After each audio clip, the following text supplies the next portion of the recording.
Hey, what's going on, everybody? My name is Stephen Hammer, and welcome back to a brand new video. In this video, we are taking a look at a WCW 3-plater United States Championship belt. This was made by Ali Anas of Altair Belts overseas in Pakistan, and it was re-leathered by Antonio Mendoza of Mendoza Leather Craft. So let's grab the belt and I'll show you guys what it looks like.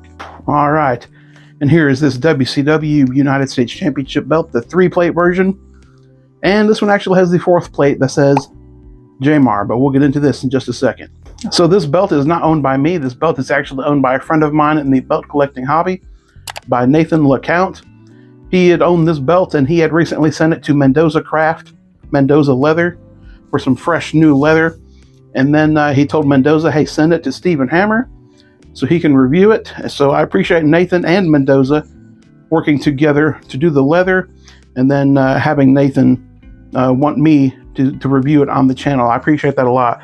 I don't review WCW belts very often, so when I do get the chance to, it actually excites me a little bit because I'm a WWF guy. So when I see WCW belts, I kind of get a little excited because I own a couple of WCW belts in my collection, but I am more of a WWF kid. So let's talk about it. Nathan told me that he sent this belt to Mendoza around November. I think he said November 24th. And about 2 months later, it was done on January 25th, I believe is what he told me. And from there, Mendoza sent it to me to review for the channel. So I appreciate Mendoza and Nathan for allowing me to review this WCW 3-plate belt. Here's a close-up look at the main plate. WCW up top, United States in the black banner, with the United States with the 4 stars and the blue, the red and the white stripes. You have your eagle on the main plate, and you can tell this is a standard definition eagle. There is a little bit of detail lost in the eagle head. As you can see there, it's not as detailed as it would be probably if you were to order this belt from Ali Anas today.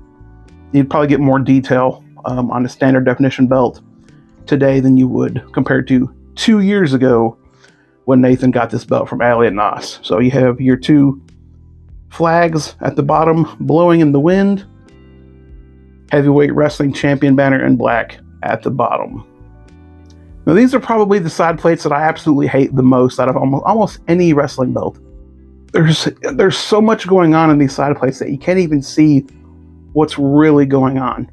There is World Championship Wrestling text on the side plate, and there are some grapplers as well, but the detail almost gets lost because there's so much going on the side plates. Not a fan of it. I wish WCW would have painted in the text of World Championship Wrestling. I think that would have made it pop a little bit more. And yeah, you can't even tell where the wrestlers are hardly in the plate work. So that's disappointing. That's not a knock on Ali Anas. That's a knock on the design itself. I just think there's too much going on these side plates to really appreciate what's actually on there. And one thing Nathan does have on this belt is this extra Jamar plate. Nathan did tell me a couple of days ago that he is thinking about going in and painting the background of this Jamar plate black to make the name Jamar pop a little bit more. So I think that would look really good, to be honest with you. Taking a look at the back of the belt, you do see it has black croc backing. Normally, I am not a fan of black crocodile backing. I think crocodile backing just looks ugly and tacky, in my opinion. But I think this black is actually really nice. I think it complements the belt a lot. I'm not sure if this was on the original or not. I think it was. But this black backing is really nice. Mendoza did a phenomenal job on this, because if I say I like black backing, that means, you know, hey, somebody did something good. Because like I said, I hate crocodile backing. So yeah, it's nice to see nice crocodile backing for once. The plates appear to be 4 millimeters zinc.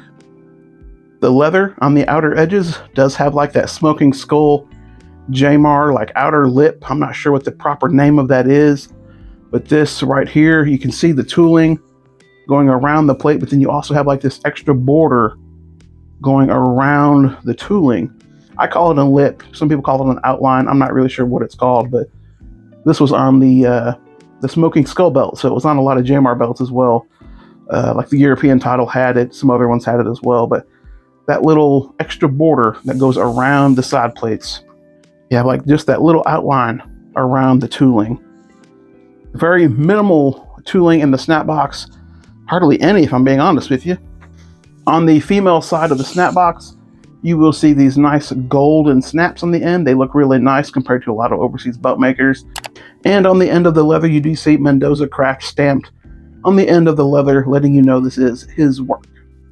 Now, Nathan did tell me he paid $275 for this United States title to be releathered by Mendoza. It took about 2 months for it to be done. And like I said, as soon as I get done reviewing it and taking some pictures for Nathan, I'm going to be sending it directly to Nathan so he can get this back in his belt collection. So I do appreciate Nathan for, allowing me to see this belt and to take pictures and video with it before I send it back to him. It's really nice of you.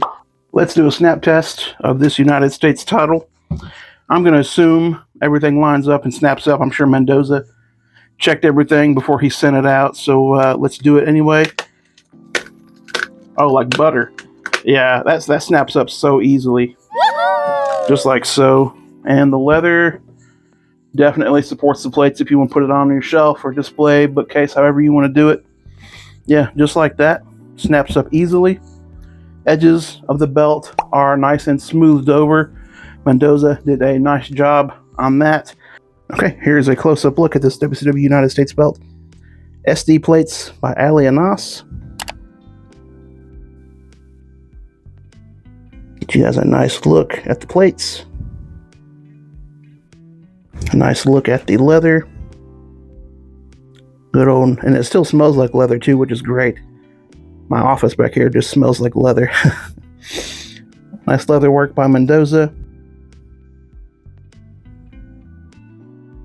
Tooling going around the snaps. Some people call them buttons. I call them snaps. And there is your extra J-Mar plate. Like I mentioned earlier, Nathan said he's thinking about going in and painting the background black just to make the J-Mar letters pop a little bit more. Nice golden snaps with Mendoza Craft stamped on the end of the belt. So if you want to know more about this belt, I'm sure you could message Antonio Mendoza on Facebook or message Nathan yourself. He is on Facebook. Nathan is not like a YouTuber. He doesn't review belts or nothing like that. He simply just collects belts. So he's got a pretty cool collection, and I'm thankful that he decided to let me review this belt out of his personal collection. So thank you, Nathan, for being a fan of my channel and for allowing me to see your belt. I'll be shipping this back to you as soon as possible. Thank you guys so much for watching this video. If you like this video, leave a like, subscribe if you are new. Again, thank you guys so much for watching, and I will see you guys next time. Peace.